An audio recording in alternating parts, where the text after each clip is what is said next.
जो भक्त नहीं है वो भी भगवान की लीला देखते हैं।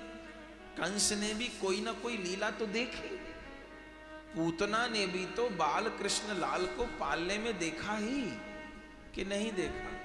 पूतना ने भी तो बाल कृष्ण को देखा ही पालने में। सूपनखा ने भी तो श्री राम को जानकी जी के संग देखा कि नहीं देखा? देखा। उसी अरण्य कांड में सूपनखा को भी श्री राम मिल रहे हैं और उसी अरण्य कांड में शबरी को भी श्री राम मिल रहे हैं। पर कितना बड़ा अंतर है। सूपनखा को श्री राम को देख के काम बढ़ रहा है और शबरी जी को श्री राम को देख करके विश्राम मिल रहा है। बलिहारी सूपनखा श्री राम का दर्शन करके नाक कान कटवा के लौट रही है और शबरी कही कथा सकल बिलोक हरि मुख हृदय पद पंकज धरे तजी जोग पावक देह हरि पद लीन भई जहां नहीं फिरे। वो रघुनाथ जी को देखते देखते प्राण छोड़ रही है, तो इतना बड़ा अंतर क्यों? उसी कांड में तो सूपनखा को कोई दूसरे राम मिले थे और शबरी को कोई दूसरे राम मिले थे ना। श्री राम तो एक ही है, तो इतना बड़ा अंतर क्यों? अंतर ये है कि सूपनखा को बिना गुरु कृपा के राम मिले हैं और शबरी को गुरु कृपा से राम। बलिहारी बलिहारी। राम तो दो नहीं है, पर सूपनखा निगुरी है। सूपनखा को राम तो मिले हैं पर राम नाम नहीं मिला है। शबरी को राम तो पीछे मिले हैं, वे पहले उसको राम नाम मिला है। सूपनखा को राम तो मिले हैं पर राम का प्यारा नहीं मिला है कोई। शबरी को राम तो मिले हैं पर पहले कोई मतंग गुरु जैसा राम का प्यारा मिला है। तो राम के प्यारे मिलने से क्या लाभ हुआ? शबरी जी क्या करती हैं? शबरी बुहारे रास्ता आएंगे राम जी। शबरी बुहारे रास्ता आएंगे राम जी। मेरा भी धन्य जीवन बनाएंगे राम जी। मेरा भी धन्य जीवन बनाएंगे राम जी। शबरी बुहारे रास्ता आएंगे राम जी। शबरी बुहारी रास्ता आएंगे राम जी। पलकों से रोज अपने राहें बुहारती। पलकों से रोज अपने राहें बुहारती। मुझे गिरिराज जी वाले पंडित जी के चरित्र का बड़ा प्रसिद्ध प्रसंग है कि आप गिरिराज जी में सोहिनी करते तो पहले तो सोहिनी करते चबूतरे पर, उसके बाद पूज्य पंडित बाबा हाथ फेर फेर के देखते पूरी रज में, तो उनसे कोई पूछता बुहारी तो लगाई है पूरे चबूतरे पे, आप हाथ फेर के क्यों देखो? तो पंडित बाबा जी कहते कि बाल कृष्ण लाल पधारते हैं, बुहारी लगाए में कोई तिनका बाकी रह जाए, कोई तृण बाकी रह जाए और बाल कृष्ण के चरणों में चुभे तो सोहनी सेवा का कोई अर्थ नहीं है। तो हाथ से जो टटोलता हूँ ताकि कोई धांस होए, कोई तिनका होए, कोई कांटा होए तो मेरे हाथ में लग जाए, बाल कृष्ण के चरणों में नहीं लगने पाए। पलकों से रोज अपनी राहें बुहारती, पलकों से रोज अपनी राहें बुहारती, कांटा लगे न कोई, कोमल है राम जी, कांटा लगे न कोई, कोमल है राम जी, शबरी बुहार रास्ता आएंगे राम जी, सबरी बुहारे रास्ता आएंगे राम जी। तो शबरी जी को जो उपलब्धि हुई है, उस उपलब्धि के पीछे कारण क्या है? और सब महात्मा भक्ति दे दो, भक्ति दे दो, भक्ति दे दो कह के हार गए, तो राम जी मुश्किल से दिए। और शबरी की कुटिया पे जाके बिना मांगे श्री राम भक्ति का सदा व्रत लगा दिए। कहीं रामायण में लिखा है कि शबरी ने कहा था मुझे भक्ति दो? कहीं नहीं लिखा। अपने से कह रघुपति सुन भामिनी बाता, मानव एक भगति कर नाता, नवधा भक्ति कहूं तो ही पाही, सावधान सुन धर्मन माही, प्रथम भगति संतन कर संगा, दूसरे रति मम कथा। कहा था शबरी ने कि भक्ति दो, अपने से नवधा भक्ति कहूं तो ही पाही, सावधान सुन धर्मन माही। तो इतनी कृपा जो कहीं नहीं लुटाई ठाकुर ने, वो शबरी की कुटिया पे क्यों लुटाई है? शबरी ने श्री राम के मार्ग की रजबुहारी है, और उससे भी पहले गुरुदेव के मार्ग की रजबुहारी है। भक्तमाल में शबरी जी का चरित्र देखिए। अपने यहां भी YouTube पर 4-5 दिन का भक्त शबरी जी का चरित्र है। एक ही चरित्र हृदय में राम प्रेम को उत्पन्न कर देने वाला है।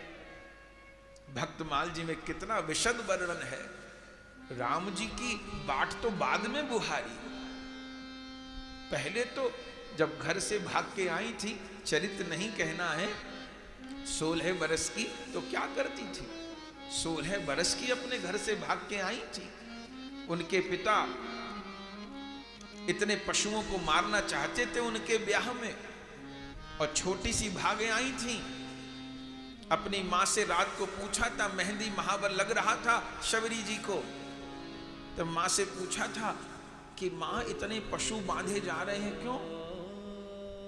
माँ ने कहा तू बहुत बावरी है, कल तेरा ब्याह है, तो फिर क्या होगा? इन सब पशुओं को मार के उनका मांस बारातियों को खिलाया जाएगा। सबरी तो काम गई, मेरे कारण इतने पशु मारे जाएंगे। बोले यही रिवाज है, बारातियों को मांस परोसा जाएगा। सब तो सो गए, वह शबरी जी नहीं सोई। और रात को जिस बेड़े में पशु बंधे थे, ब्याह के पहले दिन रात को पशुओं के बंधन खोल दिए, और सारे बेजुबान पशु जंगल की तरफ भागे, और शबरी जी को आशीर्वाद दे के गए कि शबरी तुमने हमारे बंधन खोले हैं, समय आने पर प्रभु तुम्हारे बंधन खोले।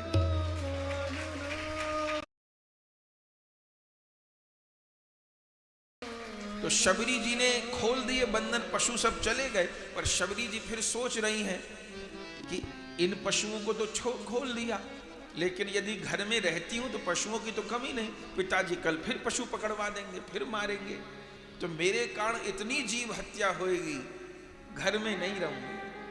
अगले दिन ब्याह था शबरी जी का, भीलों की बेटी है, नाम क्या है ये तो कोई जान नहीं पाया। भीलनी तो इसलिए चूंकि भीलों के बीच नहीं, शबरी तो इसलिए चूंकि शबर कुल में जन्म है, नाम क्या है तो कोई जान नहीं पाया। केवट भैया का नाम क्या है कोई जान नहीं पाया। केवट तो नौका चलाने वाले को कहते ही है, केवट तो कहते ही है नाविक को, पर नाम क्या है कोई जान नहीं पाया। इन महापुरुषों ने ऐसा भजन किया, इनके जीवन में राम नाम ही रह गया। इन महापुरुषों के जीवन में नाम जपते जपते अपना नाम भी खो गया। पंडित जी के चरित्र में लिखा है, पूज्य गिरिराज जी वाले पंडित बाबा के चरित्र में, कि पहले तो कितने बरस आप मौन ही रहे, और फिर जब कोई वाणी खुली तो हर वस्तु का नाम उनके लिए राम कृष्ण गोपाल ही था। तौलिया भी मांगना है तो गोविंद, जल मांगना है तो गोपाल, माने उनके मुख से भगवान नाम के अतिरिक्त कोई और शब्द ही नहीं निकले। हर वस्तु का किसी का नाम गोपाल, किसी का गोविंद, किसी का राम, किसी का कृष्ण। ऐसी स्थिति महापुरुषों की हो गई, नाम ही खो गए सारे, एक भगवान नाम ही रह गया। रसना पे अगर तेरा नाम रहे, जग में फिर नाम रहे न रहे। मन मंदिर में घनश्याम रहे, झूठा धन धाम रहे न रहे। मेरी गोविंद संग पहचान रहे, कोई और पहचान रहे न रहे। तेरी करुणा का अभिमान रहे, कोई और अभिमान रहे न रहे। तो शबरी आ गई, पंपा सरोवर के तट पे 16 वर्ष की, और विचार करने लगी कि क्या करूं। पता चला महात्मा यहां पर रहते हैं, और सुना था कि संत सेवा के बिना भगवंत की प्राप्ति नहीं होगी। तो क्या करूं मैं? तो एक ही बात समझ में आई कि मैं संत सेवा करूं, लेकिन मेरे हाथ की तो महात्मा कोई सेवा ग्रहण करेंगे नहीं। मैं तो अधम ते अधम, अधम अति नारी, तिनमह में मति मंद अघारी। तो मेरी कोई सेवा महात्मा ग्रहण नहीं करेंगे। तो कौन सी सेवा करूं? ऐसी सेवा करूं जिस सेवा में कोई रोकेगा नहीं। तो शबरी जी के चरित्र में लिखा है, क्या करती थी? बोले दिन भर तो छिपी रहती थी, और आधी रात में 12 बजे मतंग ऋषि जी जिस स्थान पर नित्य क्रिया से निवृत्त होने जाते थे, शौच आदि क्रिया से निवृत्त होने जाते थे, शबरी जी उस स्थान का मार्जन करती थी। जिस मार्ग से गुरुदेव निकलते थे, महात्मा निकलते थे, उन स्थानों का मार्जन करती थी। गुरुदेव शौच क्रिया से निवृत्त होकर के आवेंगे तो मिट्टी छान के रख देती थी हाथ मांजने के लिए, जल का कुल्हड़ भर के दर देती थी, फिर स्नान करती थी, फिर क्या करती थी? फिर महात्माओं के लिए सूखी लकड़ियां बीन देती थी, गट्ठर बना के धर देती थी, पत्ता बीन बीन के सींक लगा लगा के डौना और पत्तल बना देती थी, बोझा बना बना के धर देती थी। सवेरे महात्मा आते थे, स्थान साफ, शौचालय साफ, लकड़ियों के गट्ठर बंधे रखे, डौना पत्तल बने रखे। महात्मा सोचते कौन कर गया? जो कर गया बढ़िया ही कर गया, हम लोगों का समय बच गया, मेहनत बच गई। बहुत खोजे, दिन में छुपी रहती थी। एक दिन मतंग ऋषि जी ने कहा, भैया उस चोर को पकड़ो। प्रियादास जी वर्णन करते हैं भक्तमाल जी में, बोले चोर क्यों कह दिए मतंग जी, सेवक कहना चाहिए था। तो प्रियादास जी टीका करते हैं, शिष्यों ने मतंग जी से कहा, उस सेवक को चोर क्यों कहते हो? मतंग जी कहते हैं, वो सेवा करने वाला हमारे भजन की चोरी कर रहा है। भजनशील महात्मा की सेवा करे से उसके भजन का अंश प्राप्त हो गई होगा। ठाकुर की सेवा कैसे ठाकुर प्राप्त खबर नहीं, पर संत सेवा करे से ठाकुर मिलेंगे, ये तो प्रमाणित बात है। तो हमारे भजन की चोरी कर रहा है, हमारे चित्त की चोरी कर रहा है, उस चोर को पकड़ो। शिष्यों ने कहा कि दिन में तो दिखे नहीं चोर, तो रात में आता होगा। तो आज रात में सोएंगे नहीं, छिप के बैठेंगे। कुछ शिष्यों ने कहा रात को सोएंगे नहीं तो कैसे काम चलेगा, दिन में नींद आएगी। मतंग जी ने कहा, वो चोर तो कितने दिन से नहीं सोया, हम एक दिन नींद नहीं छोड़ सकते, आज रात में छिपके बैठेंगे, देखे कौन चोर है। तब गुरुजी रात को छिपके बैठ गए थे और जैसे शबरी जी के आने की आहट हुई, शबरी जी तो अपने समय से आती थी, रात 12 बजे आहट हुई, जैसे गुरुदेव ने कहा कौन, जैसे कौन कहा तो शबरी कांप गई।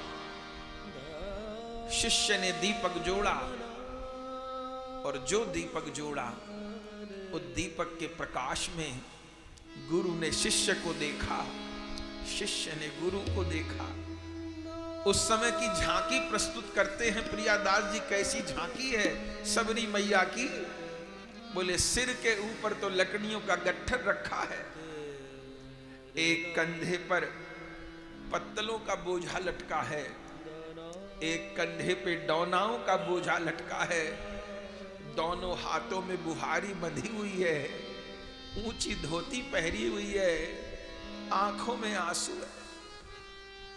मतंग जी देख करके व्याकुल हो गए, ओहो तू कौन है? तो श्री शबरी जी मुख से वचन नहीं निकला, धड़ाम से गुरुदेव के चरणों में गिर गई हैं और कह रही है मेरे से परिचय मत पूछिए। जीव का क्या परिचय? कोई हमसे पूछे तुम कौन हो, हमारा काहे का परिचय? अरे भैया नरक के जीव हैं और क्या है, अनंत जन्मों से 84 लाख योनि में धक्का खाते आ रहे, नरक की यातना भोगते आ रहे, ये परिचय काहे का परिचय? कौन बिरादरी, कौन गुण, कौन यश, कौन योग्यता, काहे का परिचय? ये तो गुरुलोक कृपा करके गौर का दास बना दिए, कृष्ण दास बना दिए, रामदास बना दिए, तो गुरुदेव की बलिहारी। गुरु ने अपनी करनी में कमी नहीं छोड़ी, मैंने अपनी करनी में कमी नहीं छोड़ी। तुम गोपाल मोसों बहुत करी, नर देही दीनी सुमिरन को, पर मोह पापी थे कछु न सरी। पावक जठर जरन नहीं दीनो, कंचन सी मेरी देह करी। सूर पतित को बेग संभारो, अब हरि मेरी नाम भरी। तुम गोपाल मोसों बहुत करी, नर देही दीनी सुमिरन को, पर मोह पापी थे कछु न सरी। चरणों में गिर गई और फिर तो चरित्र आप जानते हैं, गुरुदेव हाथ पकड़ के ले गए सबरी जी का और सबरी जी को नाम उपदेश कर दिए, राम नाम उपदेश कर दिए। और जैसे राम नाम उपदेश किए उसी समय गुरुदेव को लेने को विमान आ गया। भक्तमाल जी में लिखा है गुरुदेव उसी समय जाने लग गए भगवत धाम। पार्षदों से मतंग जी ने पूछा, अचानक विमान आ गया? महात्माओं को तो पहले बताया जाता है, अचानक विमान कैसे आ गया? पार्षदों ने कहा, मतंग जी आप तो पहले से पूर्ण थे, वह आपके भजन में एक कमी थी, आपने अभी तक किसी पे दया नहीं की थी। आज शबरी पे दया करके आप परिपूर्ण हो गए। कभी कभी कोई ऐसे गुरु हों जिनको पाके शिष्य धन्य हो जाए, कभी कभी कोई ऐसे शिष्य हों जिन्हें पाके गुरु धन्य हो जाए। तो आज सबरी को पाके आप पूर्ण हो गए, तो अब आपको भगवत धाम जाना है। मतंग जी जाने लगे, सबरी जी ने चरण पकड़ लिए, गुरुदेव मेरा तो आज विद्यालय में दाखिला है और आज ही आप जा रहे हैं।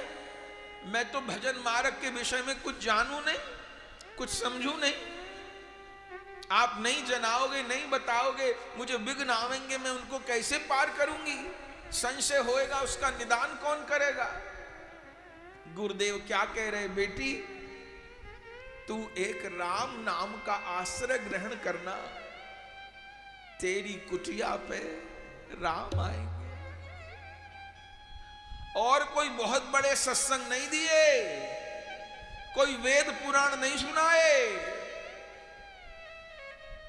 बस सबरी जी ने पूछी मुझे क्या करना है?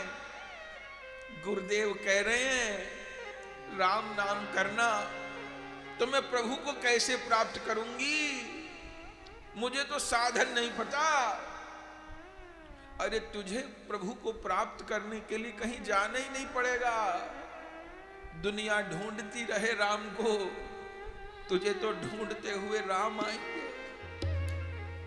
दुनिया राम को ढूंढेगी पर तुझे ढूंढते हुए राम आएंगे। और गुरु के वचन सत्य हुए तो पहले गुरु की पदरज का आश्रय ग्रहण किया और फिर रघुनाथ जी की चरण रज का आश्रय ग्रहण किया, तो परिणाम में राम जी क्या कहे, मम दर्शन फल